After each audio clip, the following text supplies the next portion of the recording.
which I made in my submission. Congratulations first of all on a well presented document.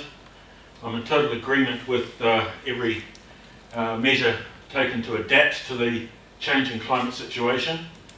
I'm very much in disagreement with a number of other points in the paper, and we'll go straight into that. First of all, appreciate Keith's comments earlier about the fact for a need for a global perspective on this.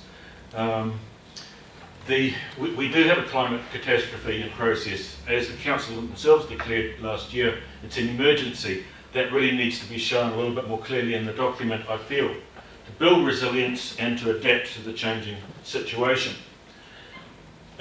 We are in a situation of biosphere collapse, and as I think it was Keith too and others mentioned before, a result of the population explosion and that in association with much increased consumption by that population. Doubled in my lifetime to 8 billion now.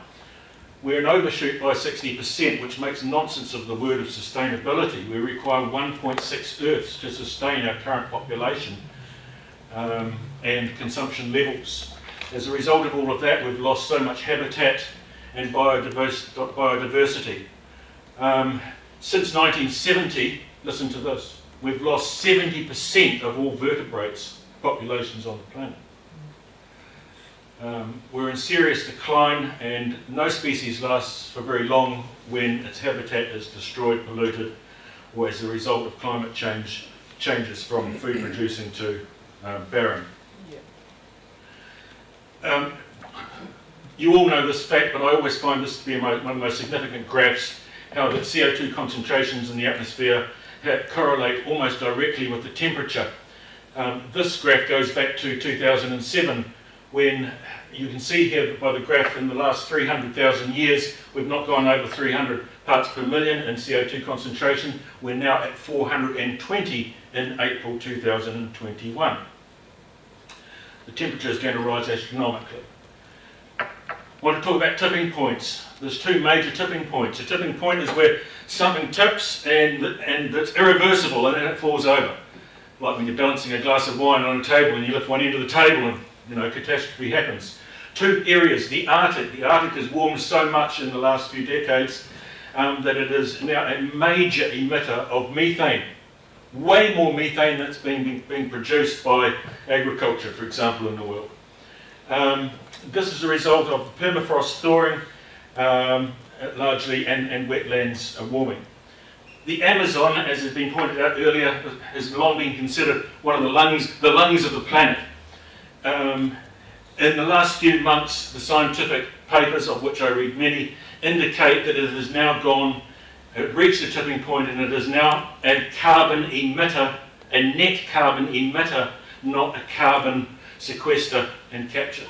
That is a major, major scientific thing. We need to understand feedback loops. As a result of our emitting so much greenhouse gases into the atmosphere has started to warm. Not by a great deal, but enough to trigger what we call self-reinforcing feedback loops. So, for example, in the Arctic, because the temperature has risen slightly, ice has melted, blue ocean has been exposed to the sun and dark land, which warms and then warms the atmosphere, which means more ice melts, and you've got this self-reinforcing feedback loop.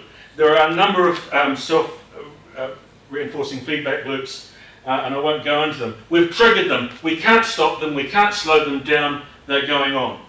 And so my main point in my paper is it's too late to mitigate by about 50 years. Any talk about us trying to mitigate our own greenhouse gas emissions is absolutely futile. I will add into this point that it takes about 20 years for the effects of carbon concentrations in the atmosphere to actually take an effect. It's like you're sleeping in a cold bed and you put a blanket on. How long does it take for the blanket to actually have effect and you warm up? Well, it's not instant. In this case, it takes about 20 years. So we are now experiencing the temperature rises due to CO2 concentrations in the year 2000.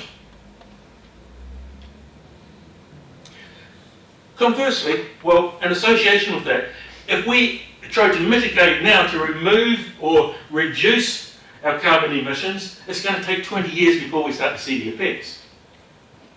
unless we can find some great way to pull out carbon dioxide from the atmosphere.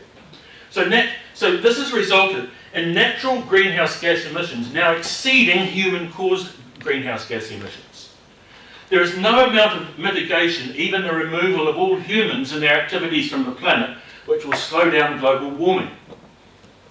We could just transport everyone to Mars, as Elon Musk might profit by, shut down all industry, and things are going to continue to warm, and climate change will continue to increase, irrespective of human activity. Now, we wouldn't have said this 20 years ago because we had a chance to mitigate.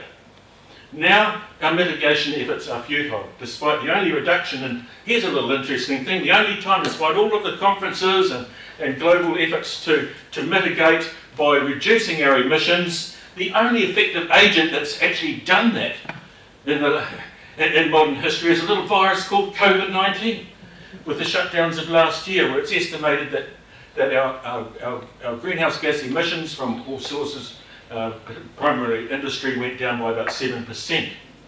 But during that time, CO2 concentrations continued to increase. Why? Just because of the previous point that I made, that there is way more now greenhouse gases being emitted from this warming planet. What now? Be a realist. David Attenborough asked the famous Greta Thunberg recently, are you an optimist or a pessimist? And she said, neither. I'm a realist, and this is, I think, what we need to be. The only sense of mitigation coming into all of this is I think we need to mitigate future hardship and suffering by adapting, as you're well aware. We're in the last mass extinction event. Humans and most other species become extinct at 4 degrees Celsius above pre-industrial global temperature average. So that's the future that we face. We are approaching 1.5 degrees, possibly 2 according to some scientists, and that's increasing at an alarming rate. And I use the word alarming advisedly. Or do we subscribe to the mythological notion of net zero by 2050? Well, even if we could, it's not going to make a difference to the fact of what I've just been saying, is we've left it too late to mitigate. Thank you. Any questions?